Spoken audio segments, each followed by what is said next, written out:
আজকে আমরা যে টপিকটা শিখবো এখান থেকে তোমার পরীক্ষায় মিনিমাম 8 মার্কের প্রশ্ন আসবে। সো 8 মার্কের প্রশ্ন আমাদের জন্য কিন্তু অনেক গুরুত্বপূর্ণ। এটা আমাদের আর্থিক বিবরণীতে কাজে লাগবে এবং আমাদেরকে অনেক সময় রেওয়া মিলও এই টপিকটা থেকে প্রশ্ন করতে পারে। তো ব্যয়ের মধ্যে ব্যয়টাকে সাধারণত দুইটা ভাগে বা দুইটা সেগমেন্টে ভাগ করা যায়। একটা হচ্ছে প্রত্যক্ষ ব্যয় আর একটা হচ্ছে পরোক্ষ ব্যয়। প্রত্যক্ষ ব্যয়টা হচ্ছে উৎপাদনের সাথে যে ব্যয়গুলো ডিরেক্টলি কানেক্টেড, আর পরোক্ষ ব্যয় হচ্ছে যেটা উৎপাদনের ব্যয়ের সাথে ডিরেক্টলি কানেক্টেড না। সো প্রত্যক্ষ ব্যয়ের মধ্যে যেই ব্যয়গুলো পড়ে সেগুলোকে আমরা সাধারণত বিকৃত ব্যয় সেগমেন্টের মধ্যে লিখতে পারি, আর যে পরোক্ষ ব্যয়গুলো সেগুলোকে আমরা পরিচালন ব্যয় ও অন্যান্য ব্যয় সেগমেন্টের মধ্যে লিখতে পারি।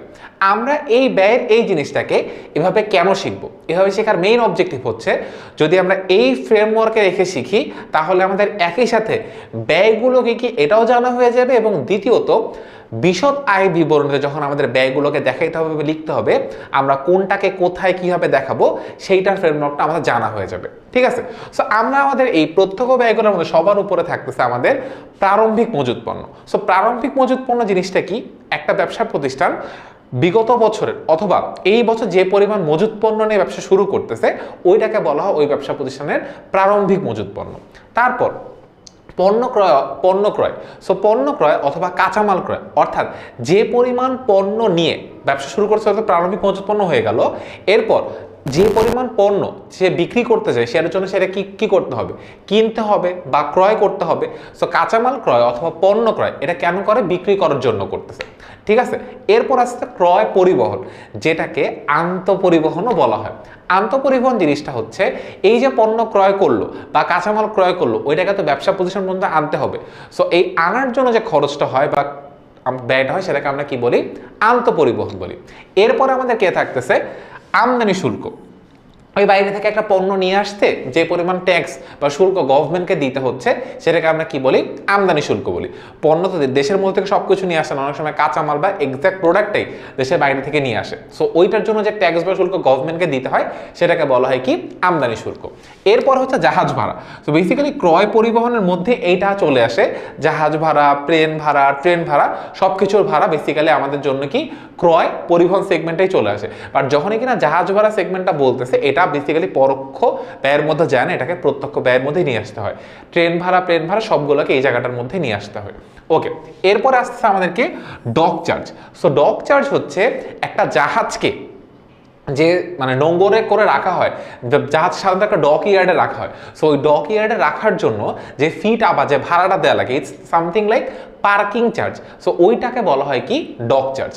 তারপরে আমাদের সবশেষে আসছে কি? মজুরি। মজুরি জিনিসটা হচ্ছে যে একটা সার্টেন কাজের জন্য যদি সার্টেন অ্যামাউন্ট অফ টাকা দেওয়া হচ্ছে।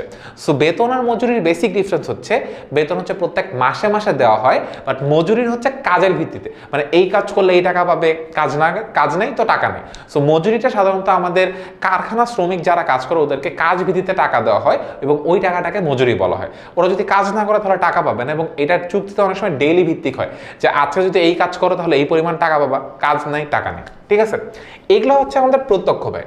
এবার আমাদের যদি পরোক্ষ ব্যয়ের মধ্যে যাই, বাট তার আগে একটা ছোট প্রত্যক্ষ ব্যয় বলে নেই, সেটা হচ্ছে ড্রয়িং অফিসার বেতন বা অঙ্কন অফিসার বেতন। সো অনেক সময় নকশা করা হয় না, আমাদের খাট এর মধ্যে অনেক সময় নকশা করা থাকে না, বা বিভিন্ন ধরনের প্রোডাক্টের ডিজাইনের পার্টটা থাকে না, যে ইনিশিয়াল ডিজাইনের জন্য যে যে এই ডিজাইনটা করে ড্রয়িং অফিস বা অঙ্কন অফিসের যে বেতনটা, সেটাও আমাদের কোথায় পড়ে? এই প্রত্যক্ষ ব্যয়ের মধ্যে আসে। এবার আমরা আসি আমাদের পরোক্ষ ব্যয়ের মধ্যে।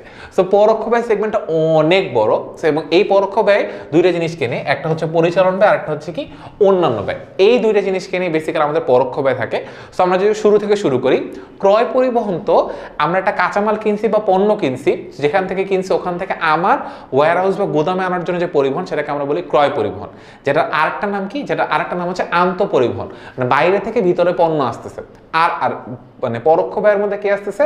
বহি পরিবহন, মানে আমার গোদাম ঘর বা আমার ওয়্যার হাউস থেকে বা আমার অফিস থেকে পণ্য হয় আমার দোকানে যাচ্ছে, না হলে কাস্টমারের বাসায় যাচ্ছে। এইটার জন্য যে পরিবহন ফিটা যায় সেটাকে বলা হয় বহি পরিবহন বা বিক্রয় পরিবহন। এইটা আমাদের জন্য কি? এটা আমাদের জন্য একটা পরোক্ষ ব্যয়, যেটা আমাদের কোথায় বসে? পরিচালন ব্যয়ের মধ্যে বসে। তারপর আছে বেতন।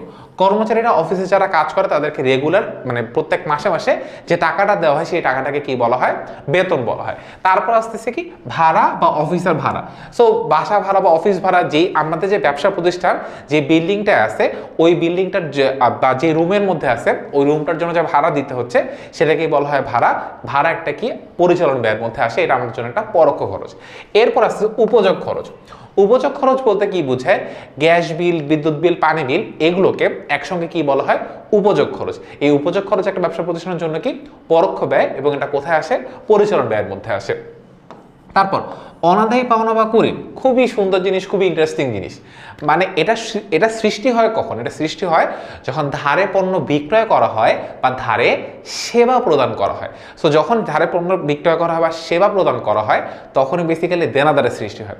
দেনাদার যার কাছে আমি টাকা পাবো, বা দেনাদার যে হচ্ছে দেনাদার বা প্রাপ্য হিসাব যারা আমাকে ভবিষ্যতে টাকা দিবে, তার কারণ সে আমার কাছে ধার মানে সে আমার তার কাছে আমি ধারে পণ্য দিছি বা ধারে পণ্য বিক্রি করছি, অথবা ধারে তাকে কোনো একটা সেবা প্রদান করছি। তার মানে কি? তার আমাকে টাকা দেওয়ার কথা। এখন সে যদি আমার টাকা না দিয়ে ভেঙে যায়, পালায় যায়, চলে যায়, বা যে কোনো কিছু হয়ে যায়, সে যদি আমার টাকাটা না দেয়, দ্যাটস দ্য অনলি থিং, তখন সেই টাকাটা আমার জন্য কি হয়? অনাদায়ী পাওনা। মানে আমার টাকাটা পাওয়ার কথা, বা টাকাটা আমি পাইতেছি না, বা টাকাটা আমি পাবো না ফর শিওর। এইটাকে আমাদের জন্য কি বলা হয়? আমাদের জন্য না, বেসিক্যালি ব্যবসা প্রতিষ্ঠানের জন্য এই টাকাটাকে বলা হয় অনাদায়ী পাওনা বা কুরিন। মানে দেনাদারের যে টাকাটা আমরা আদায় করতে পারবো না বলে নিশ্চিত, সেই টাকাটাকে অনাদায়ী পাওনা বা কুরিন বলা হয়। এটা কোথায় বসে? পরিচালন ব্যয়ের মধ্যে বসে। তারপর বাট্টা প্রদান। সো বাট্টা প্রদানের ফ্যাক্টটা হচ্ছে একটা তো দেনাদার থেকে আমি টাকা পাবো না, আমি একদম শিওর। আর একটা হচ্ছে আমি আমার দেনাদারের কাছে পাওয়ার কথা হচ্ছে 5,000 টাকা, বাট যার কাছে 5,000 টাকা পাওয়ার কথা সে বলতেছে ভাই একটু কমায় রাখেন, আমি আপনাকে 4,000 টাকা দিতে পারবো। এখন আমি বুঝতে আচ্ছা ঠিক আছে, টাকা অনেকদিন ধরে ঘুরাইতেছে, আমার 4,000 টাকাই দিক। ফর এক্সাম্পল, আমার কারো কাছে, আমার ফ্রেন্ডের কাছে আমার পাওয়ার কথা 6,000 টাকা, বাট ও আমার এসে বলছে দোস্ত মানে এই টাকা যে পাওয়ার কথা, ও আমাকে 1 মাস 2 মাস 3 মাস ঘুরাইতেছে, বলছে দোস্ত পরে দিব পরে দিব পরে দিব। আমি বলছি না, তোকে আজকে দিতেই হবে, আমি কোনো কিছু শুনবো না। আমাকে বললো আমার কাছে 5,000 টাকা আছে, তুই কি 5,000 টাকা নিবি? বললাম আচ্ছা ঠিক আছে, তুই আমাকে 5,000 টাকাই দিয়ে দে, আর তাহলে তোকে কোনো কিছু দিতে হবে। ও বলছে তোকে যদি আজকে নিতে হয় তাহলে তোকে 5,000 টাকা নিতে হবে, আর কিন্তু তোকে কোনো কিছু আমি দিতে পারবো না। তো জিনিসটা হচ্ছে এই যে 1,000 টাকা আমি ছাড় দিলাম, এই ছাড়টাকে বলা হয় নগদ বাট্টা। নগদ বাট্টা জিনিসটা হচ্ছে দেনা পাওনা নিষ্পত্তির সময়, মানে আমি দেনাদারের থেকে টাকা পাওয়ার সময় অথবা পাওনাদারকে টাকা প্রদান করার সময় যে টাকা বাট্টা পাওয়া যায় বা যে টাকা বাট্টা দেওয়া হয় সেই বাট্টাকে বলা হয় নগদ বাট্টা। সো বাট্টা এখানে কি আসছে? বাট্টা প্রদান। মানে আমার টাকা পাওয়ার কথা 6,000, আমাকে দিচ্ছে 5,000, 1,000 টাকা যে আমি ছেড়ে দিলাম, ওকে বাট্টা দিয়ে দিলাম, এই বাট্টা হচ্ছে নগদ বাট্টা। এই বাট্টা প্রদান আমার জন্য একটা কি ব্যয়? পরোক্ষ ব্যয়, এবং সেটা কোথায় আসে? পরিচালন ব্যয়ের মধ্যে আসে। মেরামত। তো আমাদের স্থায়ী সম্পদ অনেক সময় ভেঙে যায়, মেরামত করার দরকার পড়ে। তো ঠিকঠাক করার জন্য যে খরচ হয় সেটাকে আমরা কি বলছি? মেরামত খরচ। কোথায় আসে? পরিচালন ব্যয়ের মধ্যে আসে। ডাক ও তার, আবারও বলছি এটা কিন্তু ডাক্তার না, ডাক ও তার। মানে আগে, এখন তো সবকিছু মোবাইল ফোনের যুগ, বাট আগে যেটা হইতো যে ডাক অফিসে বিভিন্ন ধরনের খাম, টেলিগ্রাম অনেক কিছু পাঠাইতে হতো, ওইটার জন্য যে খরচটা হইতো সেটাকে বলা হয় এই ডাক ও তার ফির মধ্যে। ঠিক আছে। তারপর হচ্ছে আমাদের বিজ্ঞাপন। একটা প্রতিষ্ঠান মার্কেটিং এর পিছনে যে পরিমাণ টাকা ব্যয় করে ওই টাকাটাকে বলা হয় এই বিজ্ঞাপনের অ্যামাউন্টটা। তারপর হচ্ছে মণিহারি। মণিহারি খরচ বলতে বোঝায় কাগজ, কলম, পেন্সিল এগুলো কেনার জন্য একটা ব্যবসা প্রতিষ্ঠান যে পরিমাণ টাকা খরচ করে সেটাকে ওই ব্যবসা প্রতিষ্ঠানে মণিহারি খরচ বলা হয়। এখন মণিহারির পর একটা ইন্টারেস্টিং পার্ট হচ্ছে সাপ্লাইজ। সো সাপ্লাইজ জিনিসটা হচ্ছে স্টাপলার, পাঞ্চ মেশিন, এই ধরনের জিনিসগুলো। সো মণিহারি আর সাপ্লাইজের বেসিক ডিফারেন্স হচ্ছে মণিহারির মেয়াদটা সাধারণত 1 বছরের কম হয়, মানে একটা কাগজ, একটা কলম, এই জাতীয় জিনিসগুলো। কিন্তু স্টাপলার, পাঞ্চ মেশিন যদি তুমি এইটা দিয়ে আম পারো, জাম পারো, এরকম কোনো কাজ না করো, তাহলে একটা স্টাপলার, একটা পাঞ্চ মেশিন দেখা যাবে কি অনেক বছর যাবে। বাট আমরা কিন্তু সাপ্লাইজকে সম্পদ বলতে পারবো না, যদিও সাপ্লাইজের মেয়াদ 3-4 বছরের বেশি হইতে পারে, কিন্তু যেহেতু এটার অ্যামাউন্টটা মানে টাকার অ্যামাউন্টটা কম, এই জন্য সাপ্লাইজকে আমরা সম্পদ না দেখে কি দেখাই? সাপ্লাইজ খরচের মতো দেখাই। মণিহারি হচ্ছে কাগজ, কলম, এই জাতীয় জিনিসগুলো, আর সাপ্লাইজ হচ্ছে কি স্টাপলার, পাঞ্চ মেশিন, মানে যেগুলোর মেয়াদ 1 বছরের বেশি। সেগুলোকে বলতেছে কি সাপ্লাইজ। আর কাগজ কলম পেন্সিল তো বুঝতেই পারছো জিনিসগুলো কি। ওকে, তারপর প্যাকিং খরচ, র্যাপিং করতে হয়, প্যাকিং করতে যে পরিমাণ টাকা খরচ সেটাকে বলা হয় প্যাকিং খরচ, কোথায় বসে? পরিচালন ব্যয়ের মধ্যে। এরপর বিমা খরচ বা বিমা সেলামি। সো বিমা সেলামি জিনিসটা হচ্ছে ব্যবসার প্রতিষ্ঠান যখন একটা জিনিস যখন মানে তাদের কারখানা বা তাদের কোনো একটা পণ্য বা কোনো একটা সম্পদের জন্য বিমা করে, সেটাকে বলা হয় বিমা খরচ। এটা কিছু ক্ষেত্রে ব্যবসা প্রতিষ্ঠানের জন্য করা বাধ্যতামূলক থাকে, এই জন্য তাদেরকে করতেই হয়।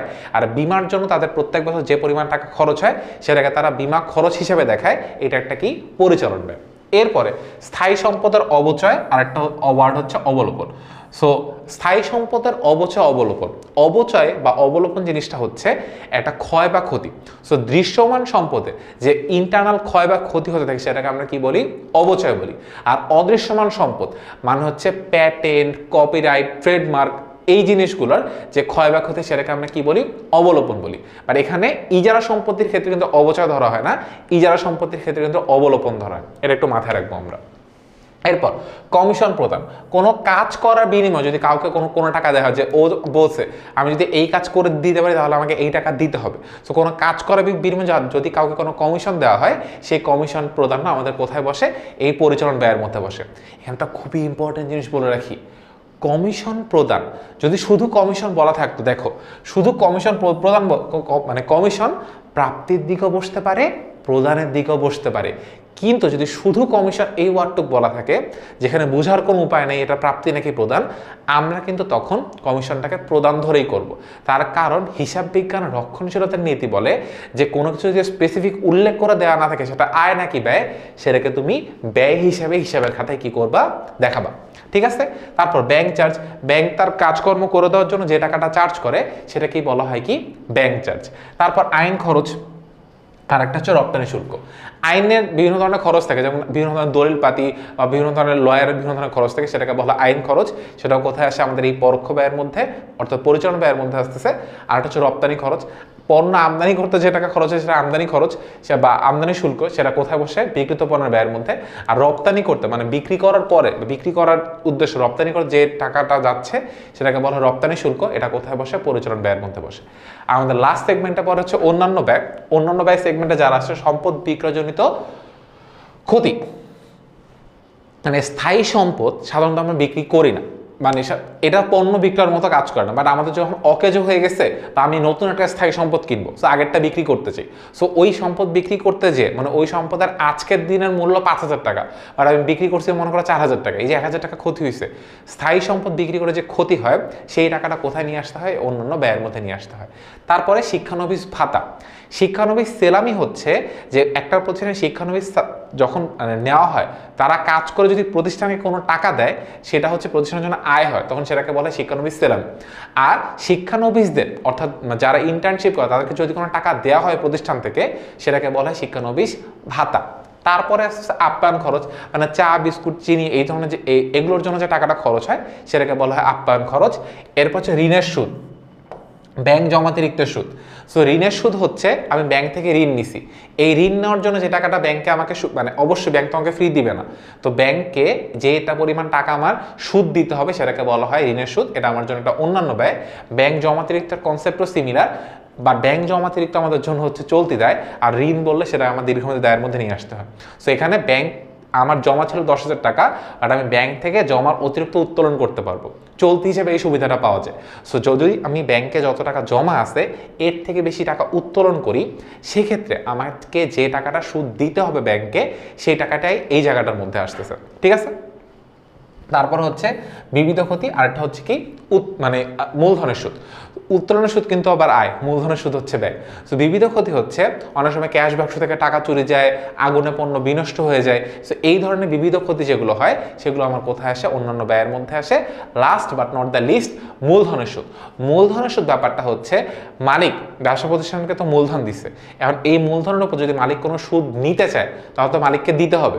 সো ওইটার জন্য যে টাকাটা চলে যাবে ব্যয় হবে সেটাকে আমরা কোথায় নিয়ে আসি? এই মূলধনের সুদের মধ্যে নিয়ে আসি। মূলধনের সুদ ব্যবসা প্রতিষ্ঠানের জন্য একটা কি অন্যান্য ব্যয় বা পরোক্ষ খরচ। সো এই গেল আমাদের ওভারঅল এই ব্যয়ের সবগুলো জিনিস। এই জিনিসগুলো যেগুলো আমরা দেখলাম মোস্ট কমনলি আমাদের ব্যয়ের মধ্যে বসে, প্রত্যক্ষ এবং পরোক্ষ। এই ভিডিওটা মনোযোগ দিয়ে দেখলে তোমার পুরো ব্যয়ের ওভারঅল জিনিসটা ক্লিয়ার হয়ে গেল। কমেন্টে জানাও যে এটা ছাড়া অন্য কোনো ব্যয় নিয়ে তোমার কোনো কিছু কি জানার আছে, বা যদি কোনো নতুন ব্যয় থাকে সেটাও কমেন্টে জানতে পারো। ভাইয়া তাহলে দেখে সেটার ব্যাখ্যা তোমাকে জানিয়ে দেবে। দেখা হচ্ছে আমাদের পরবর্তী ক্লাসে।